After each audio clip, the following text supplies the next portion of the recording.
Hi friends, இன்றைக்கி நைட்க்கு இட்லி செய்யலாம் அப்படின்ட்டு அதுக்கு சைட் டிஷ்ஷாக கொத்தமல்லி சட்னி எப்படி பண்ணலான்னு பார்க்க போகிறோம். அதுக்கு தேவையான இன்க்ரீடியன்ஸ் எல்லாமே கட் பண்ணி எடுத்துக்கிட்டேன்.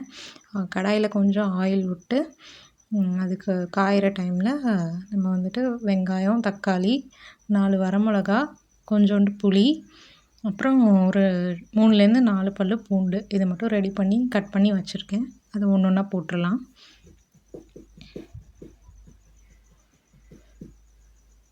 இப்போ வெங்காயம்,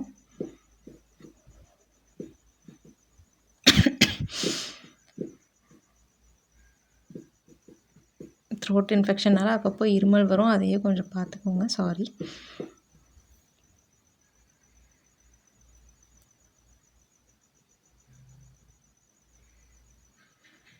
நெக்ஸ்ட் கொஞ்சம் பூண்டு போட்டிருக்கேன்.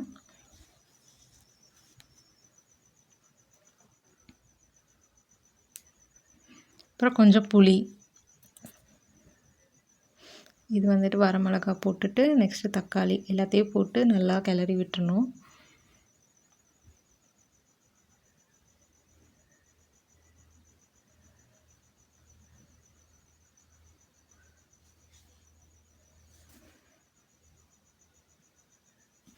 எவ்வளோக்கு எவ்வளோ நல்லா வதக்குறோமோ அப்போ டேஸ்ட் கொஞ்சம் நல்லாயிருக்கும்.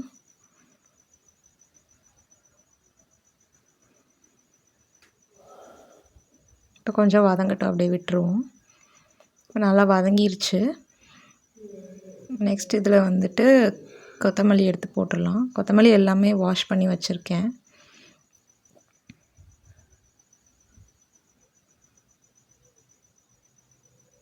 எவ்வளோ நிறைய போட்டாலும் கொத்தமல்லி வந்துட்டு வதங்குறப்போ குறைஞ்சிடும். ஸோ கொஞ்சம் நிறையவே போட்டுக்கலாம்.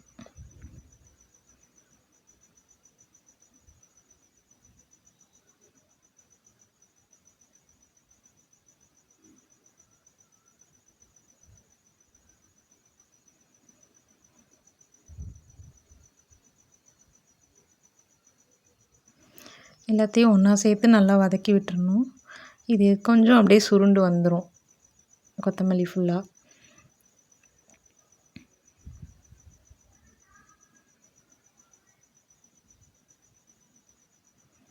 வதங்கட்டும்.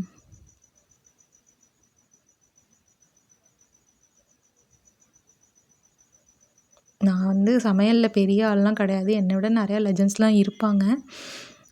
பார்த்து பொறுத்துக்கோங்க. நான் எனக்கு தெரிஞ்சதை நான் பண்ணுவேன். எங்கள் அம்மாக்கிட்ட கேட்டு கேட்டு தான் நான் பண்ணுவேன்.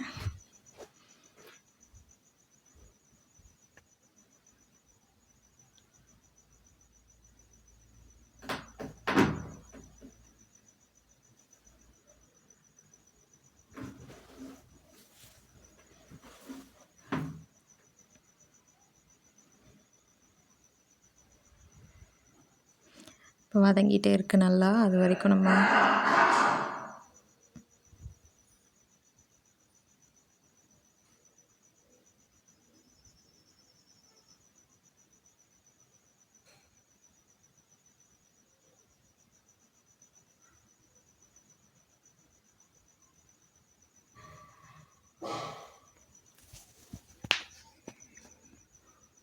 நல்லா வதங்கிருச்சு. இப்போது இதை வந்துட்டு அரைச்சி எடுத்துகிட்டு வந்துடலாம். அரைச்சாச்சு.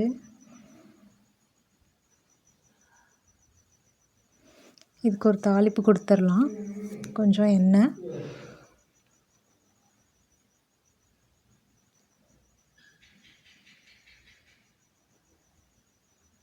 பேக்ரவுண்ட் நாய்ஸ் எல்லாம் கொஞ்சம் இக்னோர் பண்ணிக்கோங்க. அப்புறம் கொஞ்சம் தீயை கூட்டி வச்சிட்டோம் அப்படின்னா நல்லா ஹீட் ஆயிடுது.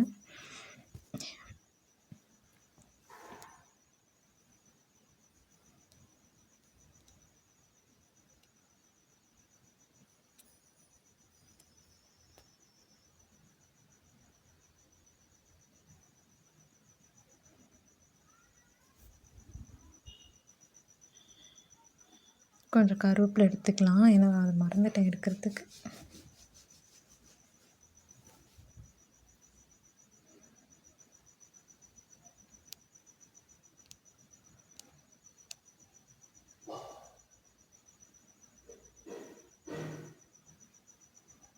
கொஞ்சம் கடுகு, அது அது நல்லா உடஞ்சதுக்கப்புறம் கருவேப்பிலை போடணும். போட்டு நம்ம சட்னியில் வந்துட்டு மிக்ஸ் பண்ணி விட்டுறலாம், அவ்வளோதான்.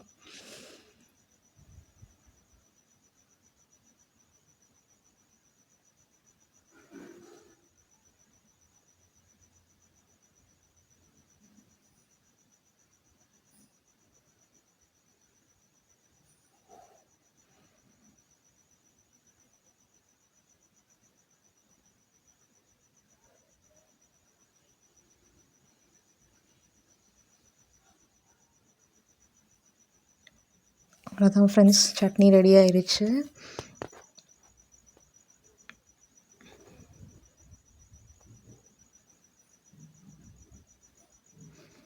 இட்லி வந்து அம்மா ஊற்றுறாங்க. இட்லி ஊற்றுறேன்னு தான் சொன்னாங்க. ஆனால் இட்லி ஊற்றுற கேப்பில் ஒரு தேங்காய் சட்னியும் ரெடி பண்ணிட்டாங்க. ஸோ இட்லி, தேங்காய் சட்னி அண்டு நான் செஞ்ச கொத்தமல்லி சட்னி எல்லாம் தான் நைட் டின்னரு. இட்லி மாவை கொஞ்சம் கலக்காமல் அப்படியே ஃப்ளஃபியாக அந்த பொங்கி வந்ததோடு அப்படியே எடுத்து ஊற்றினோன்னா நல்லா கொஞ்சம் இட்லி வந்துட்டு சாஃப்டாக வரும் அப்படின்னு சொல்லிட்டு எங்கள் அம்மா எப்பயுமே இப்படி தான் ஊற்றுவாங்க. நான் ஆனால் அப்படி கிடையாது, நல்லா கலக்கிட்டு தான் ஊற்றுவேன். அவ்வளோதான் ஃப்ரெண்ட்ஸ், இதுதான் நைட் சாப்பாடு. சாப்பிட்டு வரேன்.